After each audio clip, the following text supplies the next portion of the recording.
स्वातंत्र्यवीर सावरकर। स्वातंत्र्यवीर सावरकर का पूरा नाम विनायक दामोदर सावरकर था। वीर सावरकर एक स्वतंत्रता सेनानी, राजनीतिक विचारक, समाज सुधारक, मराठी कवि और लेखक थे। इसी तरह वह एक हिंदू दार्शनिक और भाषा शुद्धि और लिपि शुद्धि आंदोलन के संस्थापक थे। उनकी प्रारंभिक शिक्षा नासिक के शिवाजी स्कूल में हुई। जब वह केवल 9 वर्ष के थे तब उनकी मां का कॉलेरा से निधन हो गया था।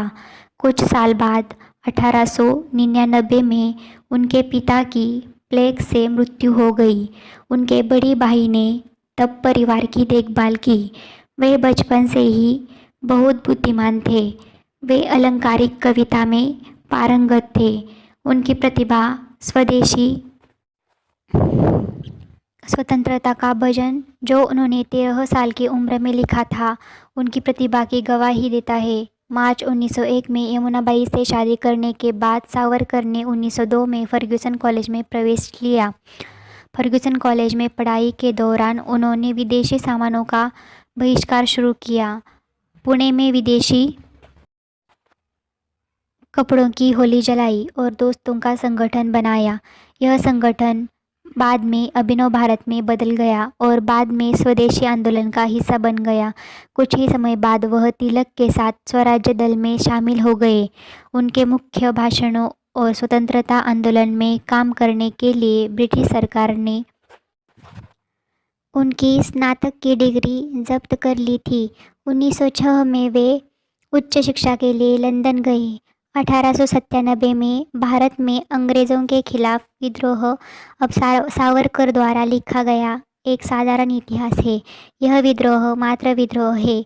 अंग्रेजी इतिहासकारों के इस निष्कर्ष का सावरकर ने खंडन किया था। मदनलाल धिंगरा ने सावरकर के बड़े भाई बाबाराव सावरकर को ब्रिटिश सरकार द्वारा दी गई मौत की सज़ा के प्रतिशोध में लंदन में कर्जन वायली को गोली मारकर हत्या कर दी। स्वातंत्र्यवीर सावरकर को बदनाम करने के लिए ब्रिटिश सरकार ने उन्हें अंडमान में कैद कर दिया। हर तरह की तड़पती चट्टानों में फंसाकर उनको नारियल की भूसी को कुचलने की मेहनत की चक्की में डाल दिया। इस मरणासन्न पीड़ा को सहने के बावजूद उनके मन में एक ही लक्ष्य था। उन्हें अंडमान जेल में प्रताड़ित किया गया था, लेकिन इतनी मरण पीड़ा सहने के बावजूद उन्होंने ब्लैक ऑटर जैसी खूबसूरत किताब लिखी। अंडमान से रिहा होने के बाद सावरकर को अंग्रेज़ों द्वारा रत्नागिरी में स्थानांतरित कर दिया गया था। हिंदू धर्म जाति व्यवस्था की असमानता का समर्थन करता है, इसलिए सावरकर ने हिंदुओं को एक करने के लिए धर्मशास्त्र की तलवार उठाई, इस बात की चिंता किए बिना कि उनके लेखन से किसी को ठेस पहुंचेगी। उन्होंने अंधविश्वास और जातिगत भेदभाव की तीखी आलोचना की। उन्होंने रत्नागिरी में अपने आवास में कई सामाजिक सुधार किए और लगभग 500 मंदिर अछूतों के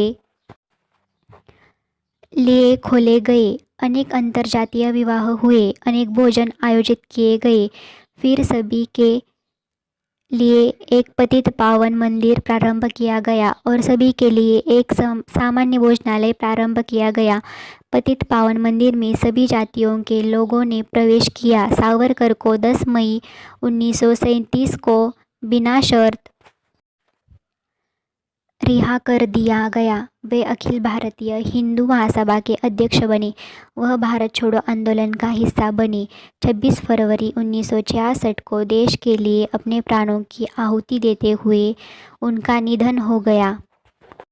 जय हिंद, जय भारत।